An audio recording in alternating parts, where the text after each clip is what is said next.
give a fuck what you say. Yeah, I'ma do shit my way. So you can go kick rocks, I'ma stack bricks up, build what I want to make. Yeah, I'ma do it my way.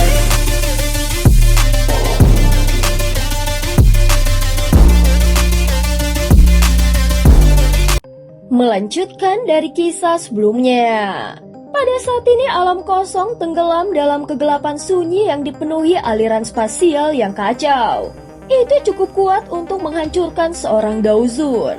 Tempat berbahaya ini jarang dimasuki siapapun, kecuali suku naga Void kuno yang memanfaatkannya untuk melatih kekuatan ruang dan tubuh fisik mereka.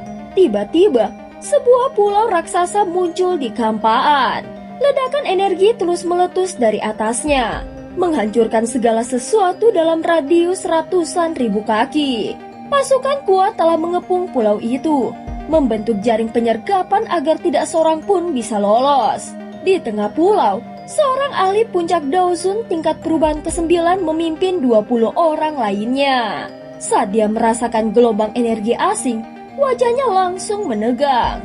Hati-hati, ada yang mendekat. Sekelompok cahaya muncul dari kegelapan, dia langsung mengenali hacking dari Pulau Naga Timur. Serang! Perintah itu menggema. Puluhan pilar energi melesat serentak, menandai pecahnya pertempuran besar di alam kosong. Pilar-pilar cahaya yang melesat tiba-tiba meledak sebelum mencapai target. Ledakan dahsyat menghantam pasukan 3 pulau naga dan menghancurkan formasi mereka. Selain pemimpin Daozun Puncak, semua prajurit terlempar jatuh ke Pulau Naga Timur. Dari cahaya muncul Xiaoyan. Matanya langsung tertuju ke pulau di bawah yang sudah porak-poranda. Garis pertahanan Pulau Naga Timur telah terdesak hingga Aula Naga Pusat, situasinya sangat kritis. Xiaoyan segera merasakan fluktuasi energi mengerikan di kejauhan. Di langit, Xian bertarung sengit melawan 3 Raja Naga Besar. Kini Xian telah berubah menjadi sosok dewasa yang memancarkan aura Kaisar Naga. Meski mampu menahan serangan, jelas dia mulai tertekan. Raungan naga tiba-tiba terdengar. Pemimpin musuh mencoba mengirim sinyal bantuan. Namun Xiaoyan langsung menamparnya hingga tubuhnya meledak menjadi kabut darah. Mereka memanggil bala bantuan. Lapor Zuli. Xiaoyan segera memimpin pasukan menuju Aula Naga. Para ahli musuh mencoba menghadang. Namun Xiaoyan menyemburkan lautan api surgawi yang membuka jalan. Dalam sekejap mereka tiba di atas Aula Naga. Tiba-tiba, Komandan pertama Pulau Naga Barat Suanmo, seorang Daoseng bintang 2 muncul dan menyerang Xiaoyan. Xiaoyan mendorong rekan-rekannya ke tempat aman. Lalu tubuhnya berubah menjadi raksasa emas. Dengan satu pukulan dahsyat dia menyambut serangan Suanmo. Enyah! Raungan Xiaoyan mengguncang langit saat pertempuran tingkat suci resmi meledak. 2 sosok kuat seperti Dewa Iblis bertabrakan di udara. Suara logam menggema, diikuti badai energi mengerikan yang menyapu langit. Para ahli dalam radius 1000 kaki terpental, darah di tubuh mereka bergejolak hebat. Tubuh raksasa emas yang dibentuk Xiaoyan sedikit bergetar dan mundur selangkah. Di sisi lain, Suanmo terhuyung beberapa langkah. Setiap pijakannya merobek ruang hingga membentuk celah hitam. Kau memang punya kemampuan, bocah. Seru Suanmo dengan wajah terkejut lalu menatap Xiaoyan dengan senyum dingin. Xiaoyan mengerutkan keningnya. Dia tahu betul bahwa tanpa tubuh badan kaca kingkong, harta alam dan darah esensi ponik surga, dia tidak akan mampu menahan bentrokan fisik tadi. Siapa sebenarnya kau? Masalah suku Naga Void kuno bukan urusan orang luar, teriak Suanmo dengan dingin. Xiaoyan tidak menjawab. Pandangannya justru beralih ke barat laut. 2 sosok melesat mendekat dan mendarat di sisi Suanmo. Suanmo, berhenti buang waktu. Tangkap dia. 3 Raja Naga Besar akan segera menang, kata salah satu dari mereka dengan suara dingin. Kedua pendatang itu adalah lelaki tua berjubah hijau dan kuning. Aura mereka tajam dan berbahaya. Xiaoyan langsung menyadari bahwa kekuatan mereka bahkan sedikit melampaui Suanmo.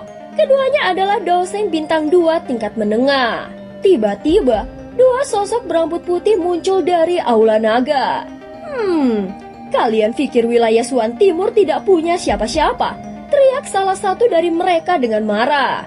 Zuli segera menjelaskan, Xiaoyan, mereka adalah tetua pertama dan kedua Pulau Naga Timur.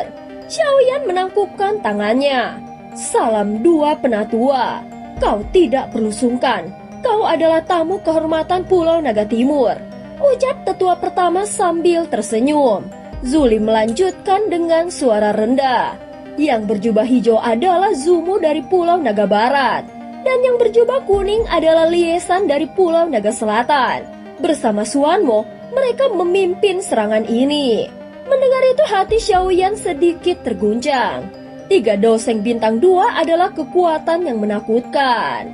Zumu tertawa dingin. King San, terus melawan hanya akan menghabiskan kekuatan Pulau Naga Timur, ucap Zumu. Lebih baik musnah daripada tunduk pada para pengkhianat, balas King San dengan suara yang tegas. Kaisar Naga sudah lama menghilang. Setelah kami menyatukan suku, Heaven Demon Phoenix juga akan kami hancurkan, ejek Zumu. Tidak tahu malu. Tetua kedua Pulau Naga Timur menggeram. Kalian bahkan melupakan permusuhan darah dengan Heaven Demon Phoenix. Xiaoyan akhirnya angkat bicara dengan tenang. Kalian tidak perlu menunggu bala bantuan Heaven Demon Phoenix. Aku sudah mengirim mereka pulang. Dia mengangkat tangan dan sosok Kun Huang muncul dalam keadaan tertahan. Semua orang langsung terkejut. Kau berani merusak rencana kami? Serang! Ratakan Aula Naga! Teriak Suanmo dengan marah. Ratusan ahli 3 pulau naga besar segera berkumpul di langit. 10 diantaranya adalah Banseng, sisanya mayoritas Daozun tingkat tinggi. Aumam naga menggema di Aula Naga. Para ahli Pulau Naga Timur melesat naik, membentuk barisan pertahanan. Suasana seketika langsung menegang. Pertempuran meledak, kedua belah pihak bertabrakan seperti badai. Langit dipenuhi ledakan energi, raungan, dan darah. Xiaoyan menghantam seorang Daozun puncak hingga muntah darah, lalu menggunakan tubuhnya untuk menghantam seorang Banseng, membuat keduanya terlempar dengan luka parah. Namun tiba-tiba pandangannya berubah menjadi muram. Di kejauhan Zian mulai terdesak. 3 Raja Naga besar menekannya bersama-sama. Xiaoyan menarik nafas dalam. 2 tetua, kepala suku Yoming, tahan Suanmo dan 2 lainnya. Aku akan membantu Zian, ucap Xiaoyan. Segera tubuhnya melesat seperti petir menuju medan tempur utama. Suanmo dan 2 tetua pertama berusaha mengejar, tetapi Yao Ming dan 2 tetua Pulau Naga Timur segera memblokir mereka. Dengan mata tajam menatap cahaya pertempuran di kejauhan, Xiaoyan bergumam dengan dingin. 3 Raja Naga besar, hari ini aku ingin melihat seberapa hebat kalian sebenarnya. Pada saat ini tombak emas hitam melesat seperti naga mengamuk, membelah kampan dengan cahaya menyilaukan sebelum menghantam telapak tangan seorang pria parubaya bermahkota. Tangannya telah berubah menjadi cakar naga. Benturan dahsyat itu menghancurkan banyak sisik dan memaksanya untuk mundur. Saat tombak itu ditarik kembali oleh sosok cantik tersebut, bayangan lain tiba-tiba muncul seperti hantu di belakangnya. Telapak tangan tajam penuh energi langsung menghantam tanpa ampun. Zian menyipitkan matanya. Dengan satu ayunan lengan, tombak panjang berputar membentuk busur besar seperti perisai setengah bola, menghantam serangan telapak tangan itu. Ledakan energi meletus, memaksa keduanya terhuyung mundur sebelum kembali menstabilkan tubuh. Hahaha, memang pantas disebut pemilik konstitusi Naga Phoenix. Kekuatannya benar-benar mengesankan. Pria itu tertawa dingin. Keponakan Zian, mengapa kau bersikeras melawan? Meski tubuhmu istimewa, kau belum dewasa sepenuhnya. Melawan kami bertiga sendirian hanyalah kebodohan. Wajah Zian mengeras. Aura dingin terpancar dari mata ungunya. Raja Naga Barat, hentikan sandiwara. Kalian bertiga memanfaatkan hilangnya ayahku untuk memecah suku Naga Void kuno. Tidak berlebihan jika menyebut kalian sebagai pengkhianat, teriak Zian. Kami juga berdarah bangsawan. Wajar jika kami mengklaim tahta. Sejak kapan bocah sepertimu berhak menegur kami? Ucap Raja Naga Selatan dengan nada dingin. Keponakan Zian, Konflik internal sudah terlalu merugikan suku. Mengapa tidak mundur selangkah dan mengakhiri pertumpahan darah ini? Ucap Raja Naga Utara. Xian menatapnya penuh jijik. Dialah dalang utama perpecahan ini. Kau tidak pantas menyandang garis keturunan bangsawan. Jika suku Naga Void kuno jatuh ke tanganmu, kehancuran hanya akan tinggal menunggu waktunya. Ucap Xian. Kalau begitu, aku terpaksa menangkapmu. Suatu hari nanti kau akan mengerti bahwa semua ini demi kejayaan suku. Kita serang sekarang, jangan menunda. Ucap Raja Naga Utara tersenyum tipis. Raja Naga Barat dan Selatan mengangguk. Apa kau pikir aku takut hanya karena jumlah kalian lebih banyak? Xian mendengus dingin. Tubuhnya melayang mundur dan sepasang sayap Onyx raksasa terbentang dari punggungnya. Aura mengerikan langsung menyapu kehampaan. Serang! Ketika Raja Naga bergerak bersamaan. Namun tiba-tiba, jari musim semi kuning, Yellow Spearing Plum, sebuah jari raksasa dan telapak tangan energi jatuh dari langit, menghantam mereka dengan brutal. Siapa bocah tidak tahu diri yang berani ikut campur? Teriak Raja Naga Selatan dengan marah. Ketiganya menghancurkan serangan itu, lalu mengalihkan pandangannya ke sosok kurus yang melayang di kejauhan. Xiaoyan, mata Xian membelalak, lalu berubah menjadi cemas. Xiaoyan, apa yang kau lakukan di sini? Kau bukan tandingan mereka. Pergi sekarang. Namun Xiaoyan mengabaikannya, ia hanya bertanya dengan tenang. Xian, berapa lama waktu yang kau butuhkan? Xian terdiam sejenak sebelum menjawab. 10 menit. Baik, serahkan padaku, ucap Xiaoyan. Kata-kata sombong. Raja Naga Barat mendengus dingin. Xiaoyan tetap tenang. Tangannya membentuk segel rumit dengan cepat. Kekuatan spiritual meledak dari alisnya berubah menjadi sosok ilusi raksasa setinggi 1000 kaki yang menyelimuti tubuhnya. Sosok itu membuka mulutnya. Kemarahan ilahi musim semi kuning. Raungan sonik mengerikan menyapu kehampaan. Ekspresi ketiga Raja Naga langsung berubah. Serangan spiritual, bertahan, teriak Raja Naga Utara. Namun semuanya sudah terlambat. Gelombang suara menembus tubuh mereka. Raja Naga Barat dan Selatan memuntahkan darah. Wajah mereka pucat pasi, kepala mereka terasa seperti terkoyak. Bajingan kecil, aku akan mencabik-cabikmu. Raja Naga Utara meraung marah. Xiaoyan menyeringai dengan tipis. Segel tangannya berubah lalu ia berbisik. Meledak. Mata Raja Naga Utara menyusut. Ia berbalik mendadak dan melihat sosok Xiaoyan lain muncul di belakang mereka. Di tangannya teratai api 5 warna berputar perlahan. Xiaoyan itu tersenyum misterius. Teratai api itu pun meledak seperti kembang api neraka. Saat ini badai api setinggi 10.000 kaki menyapu seluruh langit.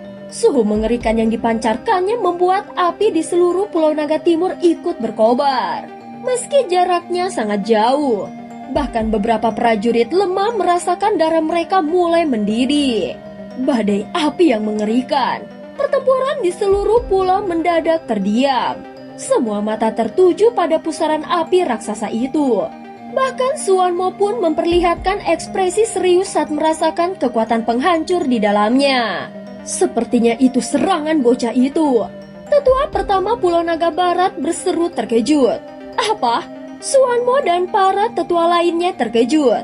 Mereka sulit percaya bahwa serangan sekuat ini dilepaskan oleh seorang Daoseng bintang 1 tingkat lanjut. Dia memang pantas menjadi sahabat Kaisar Naga. Dengan bantuannya, Yang Mulia pasti akan mendapatkan waktu yang berharga. Gumam para pejuang Pulau Naga Timur dengan wajah penuh harapan. Sementara itu Xiaoyan mundur ke kehampaan. Ia segera menelan pil pemulihan.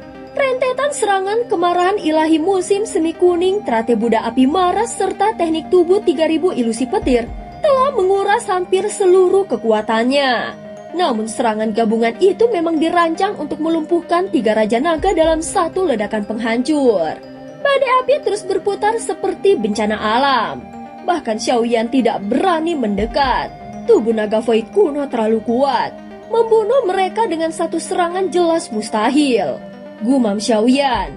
Tiba-tiba badai itu bergetar hebat. Raungan naga penuh amarah mengguncang kehampaan. Mereka masih hidup. 3 naga raksasa sepanjang 10.000 kaki menerobos keluar dari badai api. Sisik mereka hancur, darah mengalir deras dan luka menganga memperlihatkan tulang putih. Meski selamat, kondisi mereka sangat parah. Bajingan kecil, raja ini akan membuatmu menyesal hidup, raung mereka. Xiaoyan segera mundur, namun 3 Raja Naga langsung menembakkan pilar cahaya raksasa. Reinkarnasi Buddha yang marah. 4 api surgawi menyatu membentuk cakram api raksasa. Pilar cahaya pertama menghantamnya. Serangan itu terpental, tetapi dampaknya tetap membuat Xiaoyan memuntahkan darah. 2 pilar tersebut menyusul menghancurkan pelindung api dan mengirim tubuh Xiaoyan terlempar ribuan kaki. Namun pilar yang terpental justru menghantam balik tubuh ketiga Raja Naga, memperparah luka mereka. Kita bunuh dia, raung Raja Naga Utara dengan amarah membara. Xiaoyan bangkit dengan wajah pucat namun tatapan gila. Kalian harus kehilangan lebih banyak tulang jika ingin membunuhku. Ia kembali mengaktifkan kemarahan ilahi musim semi kuning. Gelombang spiritual menghantam ketiga Raja Naga membuat mereka kembali terhuyung. Raja Naga Utara lebih dulu pulih. Dalam sekejap ia muncul di depan Xiaoyan dan menghantam dadanya. Xiaoyan memuntahkan darah namun tersenyum liar. Teratai api 4 warna muncul di tangannya. Meledak, Raja Naga Utara terpental jauh, tubuhnya dipenuhi luka baru. Namun tubuh Xiaoyan pun hampir hancur. Dadanya penyok, nafasnya menjadi kacau. 2 Raja Naga lainnya menyerbu dengan mata merah menyala. Pergi dan mati. Cakar Raja Naga Selatan menghantam ke arah kepala Xiaoyan. Di saat kritis itu, darah misterius dalam tubuh Xiaoyan tiba-tiba aktif. Kekuatan baru membanjiri tubuhnya. Namun sebelum ia sempat bergerak, cahaya emas melintas. Lengan Raja Naga Selatan terpotong dengan bersih. Xiaoyan tertegun dan menoleh. Pada saat ini, Xian berdiri di udara. Rambut ungunya berkibar. Pedang emas cair mengalir di tangannya memancarkan tekanan mengerikan. Dengan suara dingin penuh wibawa, ia berkata, "Kaisar ini akan memenjarakanmu selamanya di penjara naga jika kau berani menyentuhnya," ucap Xian dengan suara yang dalam. Dan cerita pun berakhir. Terima kasih udah dengerin Mihu dari awal sampai akhir ya. Please jangan lupa untuk like, comment, and subscribe. Oh ya, jangan lupa untuk beri hype juga ya. Sampai jumpa.